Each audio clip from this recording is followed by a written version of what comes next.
So hello everyone, welcome to physics club. Friends, आज हम लोग करंट इलेक्ट्रिसिटी के लेक्चर नंबर 7 में डिस्कस करने वाले हैं। एक बहुत ही आसान सा टॉपिक जो हमारे वेरियस बोर्ड्स जैसे कि सीबीएसई रहा, आईसीएसई रहा या बहुत से स्टेट बोर्ड्स हैं जैसे कि यूपी बोर्ड और एबी बोर्ड, इन सभी में as a 1 mark question objective पूछ लिया जाता है या फिर आपका सब्जेक्टिव में 2 मार्क्स तक भी पूछ लिया जाता है कभी कभी।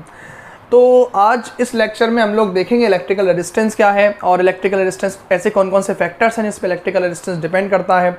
और इससे पिछले वाला जो लेक्चर था हमारा, जो हमारा लेक्चर नंबर 6 था, उसमें मैंने आपको बहुत ही इंपॉर्टेंट लॉ से आपको इंट्रोड्यूस कराया था जिसका नाम था ओम्स लॉ। और उस ओम्स लॉ का मैंने जो है एक डेमोन्स्ट्रेशन भी प्रोवाइड किया था उस लेक्चर नंबर 6 में। मैंने आपको उसको प्रूफ भी किया था। लेक्चर नंबर 6 में ही सारी चीज़ें हम लोगों ने डिस्कस कर ली थी। तो अभी तक अगर आप लोग उस लेक्चर से गो थ्रू नहीं हुए हैं तो प्लीज़ मेरी रिक्वेस्ट है कि पहले आप लोग वो वाला लेक्चर ज़रूर देख लें, जिससे आप लोगों को आइडिया हो जाए कि एक्चुअली में क्या ये सारी चीज़ें हैं और इलेक्ट्रिकल रेजिस्टेंस कहाँ से जो है इसका कॉन्सेप्ट आया। तो स्टार्ट करते हैं अपने लेक्चर को। बहुत आसान सा टॉपिक रहेगा हमारा इलेक्ट्रिकल रेजिस्टेंस। इलेक्ट्रिकल रेजिस्टेंस जानने से पहले मैं कुछ बेसिक सी बातें आप लोगों से करना चाहूँगा। जैसे मान लीजिएगा यहाँ पर मेरे पास एक मेटल का वायर है, ठीक है भाई, और इस मेटल के वायर के एक एंड से मैंने बैटरी का पॉजिटिव टर्मिनल कनेक्ट किया और इस जो है दूसरे एंड से मैंने बैटरी का नेगेटिव टर्मिनल कनेक्ट कर दिया।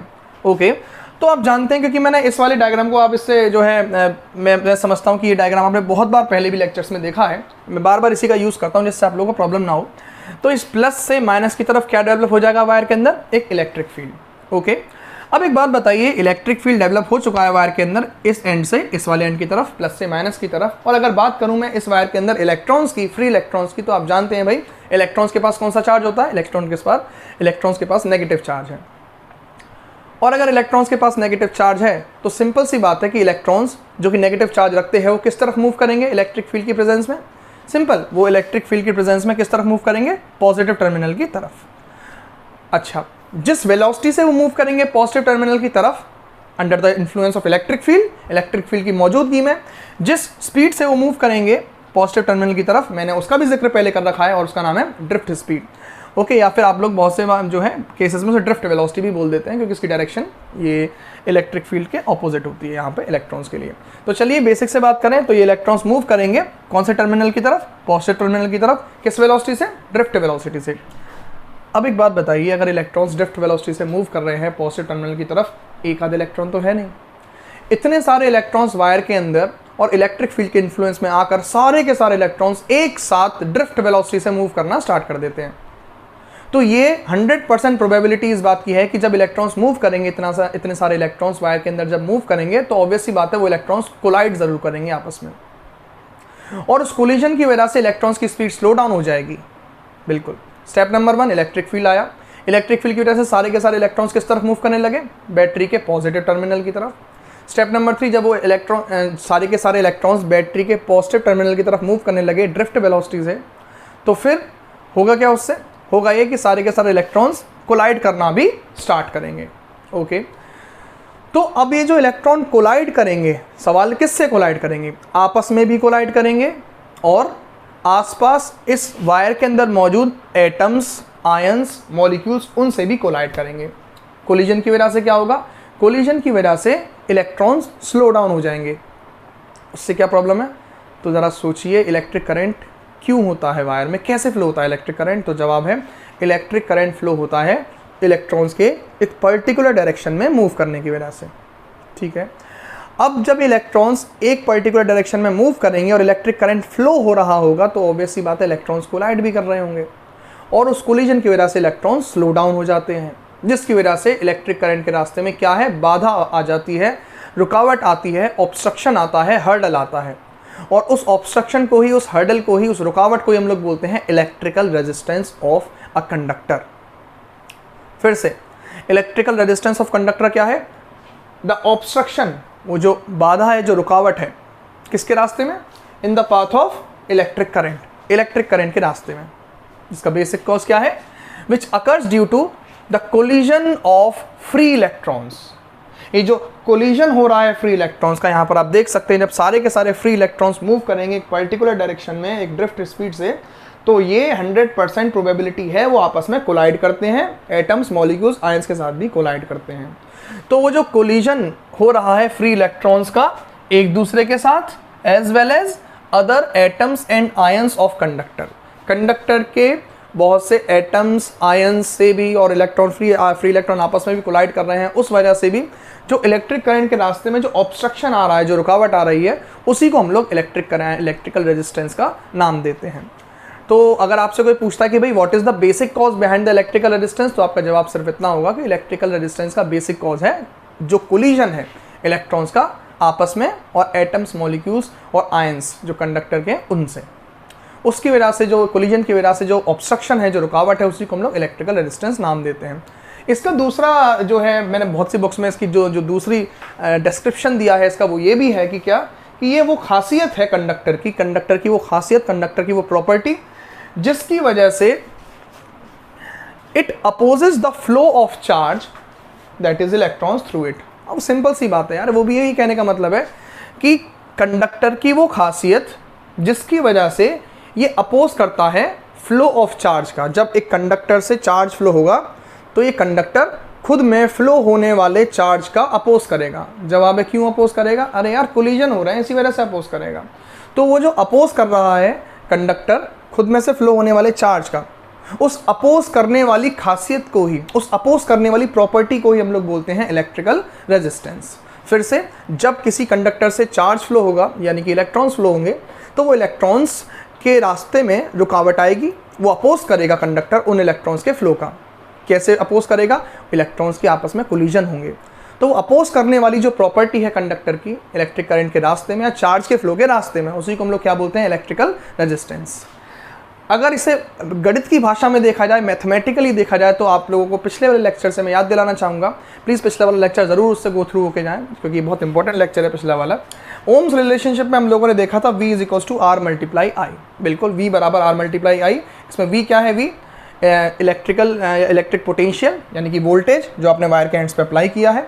Where I is what? I is the current flowing through the wire. And what is R? R is the electrical resistance of wire. Okay, तो यहाँ से अगर R की वैल्यू निकाली जाए तो R की वैल्यू हो जाएगी V upon I। So basically resistance क्या है? रेशियो है। किन दो क्वांटिटीज़ का रेशियो है? रेजिस्टेंस रेशियो है इलेक्ट्रिकल पोटेंशियल यानी कि वोल्टेज जो आपने अप्लाई किया वायर के एंड्स पे उसके, और जो वायर में फ्लो होने वाला करंट है उसके बीच में। So basically it is the ratio of potential difference यानी कि V applied at the ends of the wire. Wire के एंड्स पे जो वोल्टेज लगाया गया है वो उसका, और इलेक्ट्रिक करंट जो कि फ्लो हो रहा है वायर से उसका, उन दोनों के बीच का रेशियो है ये सिंपली इलेक्ट्रिकल रेजिस्टेंस। और जब मैं फ्री बैठा हुआ था तो सोचा थोड़ा बहुत एक क्रिएटिविटी शो कर लीजिए। हालांकि ड्राइंग इतनी बढ़िया नहीं है भाई की, लेकिन फिर भी यार यहाँ पे मैंने कुछ दिखाने की कोशिश करी है। क्या कि वोल्ट जो है मतलब इलेक्ट्रिक पोटेंशियल, वो क्या करता है? वो फोर्स करता है चार्जेस को मूव करने के लिए, जिसकी वजह से वायर में क्या फ्लो होता है? करंट। और करंट के रास्ते में रुकावट बनता है क्या? Electrical resistance. ये मैंने एक जगह पिक्चर देखी थी इंटरनेट पे, तो मैंने उस चीज़ को यहाँ पर जो बनाने की कोशिश करी, थोड़ा बहुत सही ठीक ठाक बन गई है, समझ में भी आ रहा है, लेकिन हाँ समझ में आनी चाहिए आप लोग के, वो मेन है। ओके, तो सबसे पहले आप इसे तो मत बनाना, ना इसे बनाने की ज़रूरत है, इसका स्क्रीनशॉट लीजिए, उसके बाद बात करेंगे आगे। स्क्रीनशॉट ले लीजिएगा इसका। तो यार चलिए उससे आगे देखते हैं अभी। तो लास्ट में जितना मैंने लिखा था उसके जस्ट नीचे से आप इस सबको लिखना स्टार्ट कर देंगे अपनी कॉपी में। यार प्लीज़ कॉपी पेंसिल लेकर के बैठिएगा, नहीं तो बड़ी परेशानी हो जाती है। तो जहाँ तक अभी आप लोगों ने लिखा उसके जस्ट नीचे से नोट डाउन करना स्टार्ट कर दीजिए। तो भाई सिंपल, ये तो 10th क्लास में भी पढ़ा था कि भाई इलेक्ट्रिकल रेजिस्टेंस की जो यूनिट होती है वो क्या होती है? सिंपल ओम, OHM, और ये सिंबल ओमेगा होता है इसका। अगला, इलेक्ट्रिक रेजिस्टेंस कैसी क्वांटिटी है? Electric resistance simply scalar quantity होती है। भाई एक वायर का जो रेजिस्टेंस होगा, रेजिस्टेंस कितनी है, रुकावट कितनी है, इसकी वैल्यू पता है, दैट्स सफिशिएंट। इलेक्ट्रिक रेजिस्टेंस के लिए कोई डायरेक्शन की नीड नहीं होती। इलेक्ट्रिक रेजिस्टेंस को हम समझ सकते हैं और किसी को समझा सकते हैं सिंपल वैल्यू की मदद से। तो वो क्वांटिटीज जिनको समझा जा सकता है और समझा जा सकता है सिर्फ और सिर्फ वैल्यू की मदद से ही, कोई डायरेक्शन का इन्वॉल्वमेंट नहीं होता, ऐसी क्वांटिटीज़ को हम लोग क्या बोलते हैं? Scalar quantities. तो हमारा जो इलेक्ट्रिक रेजिस्टेंस है वो भी सिंपली स्केलर क्वांटिटी ही है, इसको कोई डायरेक्शन की नीड नहीं होती। आगे बात करें इसके फॉर्मूला की, तो कभी कभी जैसे कि स्टेट बोर्ड जैसे कि यूपी बोर्ड में इसका फॉर्मूला, डायमेंशनल फॉर्मूला पूछ लिया जाता है, और आईसीएसई बोर्ड में भी कभी कभी पूछ लिया जाता है। सीबीएसई इसका ऑब्जेक्टिव क्वेश्चन नहीं पूछता डायमेंशनल फॉर्मूला से, मैंने अभी तक नहीं देखा। So R is equals to V upon I। तो अगर देखा जाए R is equals to V upon I को, तो यहाँ पे भाई V का फॉर्मूला क्या होता है? याद करिए चैप्टर नंबर 2 से, V is equals to W upon Q। और 10th क्लास में हम लोगों को बताया गया है कि V बराबर क्या होता है? Work done divided by charge. Voltage का formula work done divided by charge, याद कर लीजिएगा। तो वोल्टेज की value work done divided by charge. और करंट का फॉर्मूला ये तो सिंपल है, I is equals to Q upon T। ये तो मैं बहुत बार बता चुका हूँ यहाँ पर, पिछले लेक्चर्स में भी डिस्कस किया है, I is equals to Q upon T. Even पिछले लेक्चर में, चैप्टर लेक्चर नंबर 6 में मैंने बताया था I is equals to Q upon T.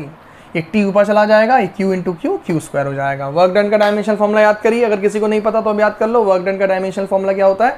ml2t-2। याद करो मेरे साथ साथ, वर्क डन का dimensional formula ml2t-2, ml2t-2, okay. और टाइम के लिए t, नो इशू। और चार्ज के लिए क्या होता है? चार्ज के लिए सर ये क्या लिख दिया आपने? अरे यार, इलेक्ट्रिक करंट का फॉर्मूला होता है charge divided by time.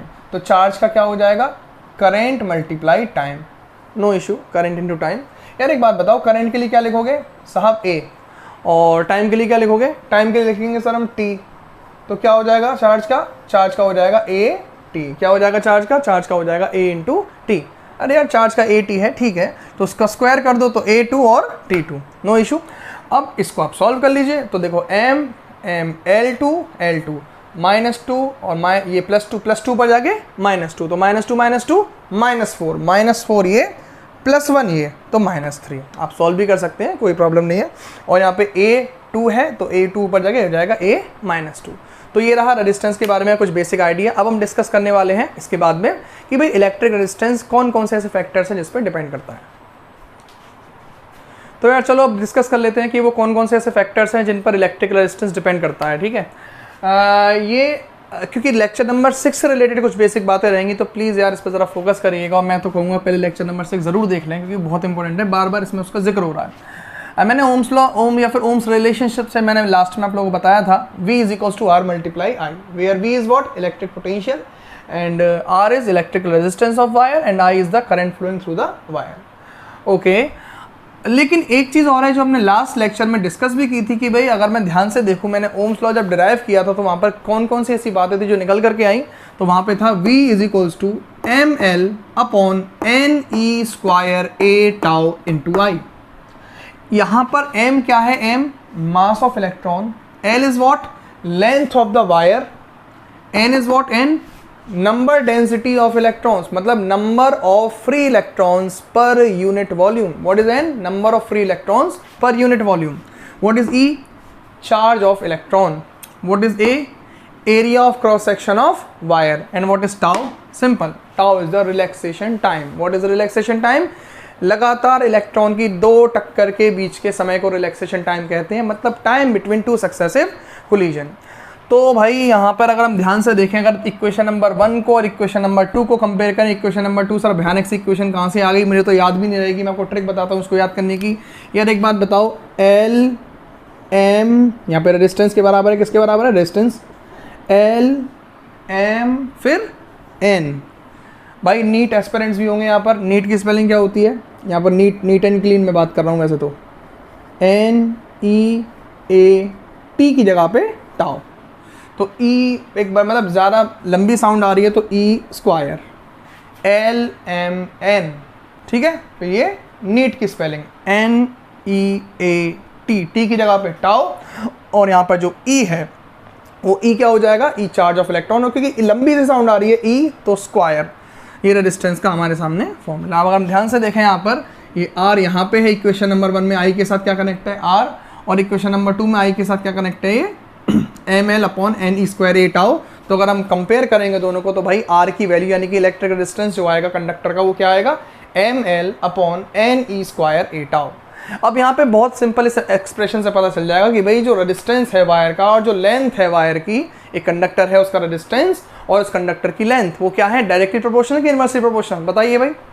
Simple यार, वो डायरेक्टली प्रोपोर्शनल है। Electric resistance R is directly proportional to length of wire L। जितनी ज़्यादा वायर की लेंथ होती है, और 10th क्लास में हम लोगों ने डिस्कस किया है, टीचर्स ने आप लोगों को बताया हुआ क्या कि जितना लंबा वायर होगा उसमें टक्कर के चांसेस उतने ज़्यादा होंगे। अगर आप छोटा सा वायर लेंगे तो उसमें कोलिजन के चांसेस भी कम होंगे। जितना लंबा वायर होगा उसमें कोलिजन के चांसेस भी ज़्यादा होंगे। जितने ज़्यादा कोलिजन उतना ज़्यादा रेजिस्टेंस।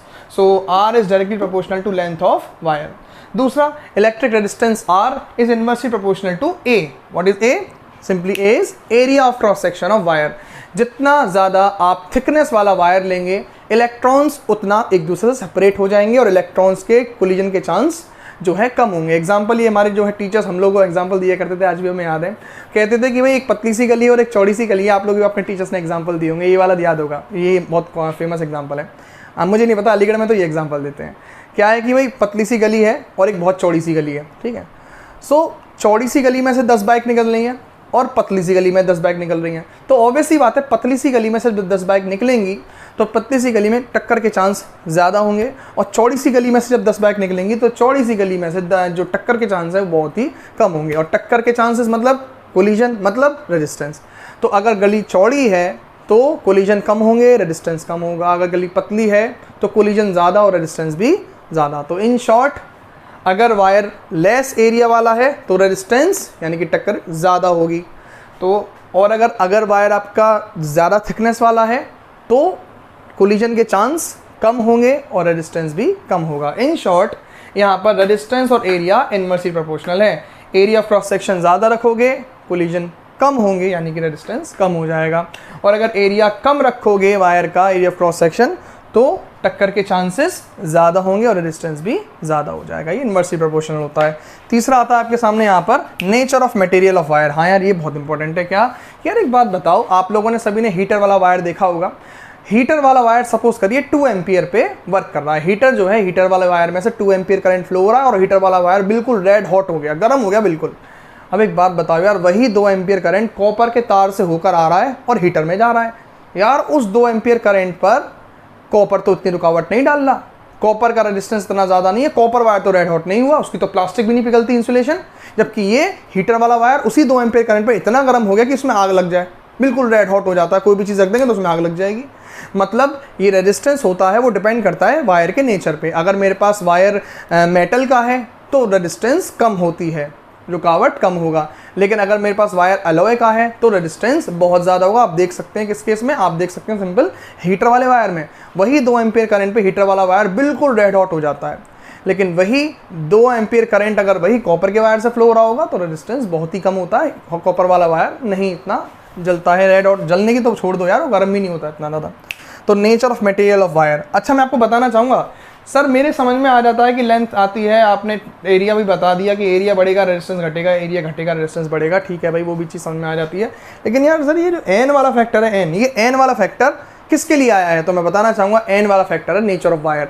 अगर नेचर ऑफ वायर बदलेगा तो भाई तेरा एन की वैल्यू बदल जाएगी। अगर तेरे पास कॉपर का वायर है तो उसके लिए एन की वैल्यू कुछ और होगी, और अगर तेरे पास सिल्वर का वायर है तो उसके लिए एन की वैल्यू कुछ और होगी। अगर तेरे पास आयरन का वायर है तो उसके लिए एन की वैल्यू कुछ और होगी। अलग अलग वायर्स के लिए इलेक्ट्रिक रेजिस्टेंस की वैल्यू अलग अलग होती है। ओके, सो एन जो है वो किसका फैक्टर होता है? Nature of material of wire. अलग अलग नेचर के वायर, अलग अलग एन की वैल्यू। सो एन यहाँ पर आप देख सकते हैं फॉर्मूले में एन आ रहा है, मतलब एन क्या है, किसका फैक्टर है? N, number density of electron, number of electrons पर यूनिट वॉल्यूम, वो किसका फैक्टर है? वायर के मटेरियल का, nature of material of wire. आखिरी बेहद बेहद बेहद ज़रूरी, भाई मैं तो कहूँगा सबसे ज़्यादा इंपॉर्टेंट यही है, और सीबीएसई में तो इसी साल क्वेश्चन आया था इस पर। क्या कि भैया चौथा जो फैक्टर है वो है टेम्परेचर। सर यहाँ पे मुझे कहीं टेम्परेचर नज़र नहीं आ रहा, मुझे तो एल आ रहा है नज़र, एम आ रहा है, एन आ रहा है, ई आ रहा है, ए आ रहा है और टाउ आ रहा है, मुझे टेम्परेचर तो नज़र नहीं आ रहा। तो इसके लिए तेरा ध्यान मैं 2 मिनट के लिए इधर ले जाना चाहूँगा, कॉपी के ऊपर खाली स्पेस पर प्लीज़ भाई चुपचाप लिख लियो। इसे पेपर में पूछा जा सकता है, बहुत बार पूछा गया भी है और इम्पॉर्टेंट भी है। क्या मैं अक्सर कर बच्चों को लिखवाता हूँ अपनी क्लास में भी, क्या कि जो रिलैक्सेशन टाइम टाउ होता है वो किस पर डिपेंड करता है? रिलैक्सेशन टाइम टाउ जो होता है वो टेम्परेचर पर डिपेंड करता है। किस पर डिपेंड करता है भाई? टेम्परेचर। भैया लिख लेना कॉपी के ऊपर, इंपॉर्टेंट है बहुत ज़्यादा, फिर मत कहिएगा साहब कि क्या था पेपर में आया था आपने बताया था भूल गए थे, और कॉपी पेंसिल तो साथ में हो।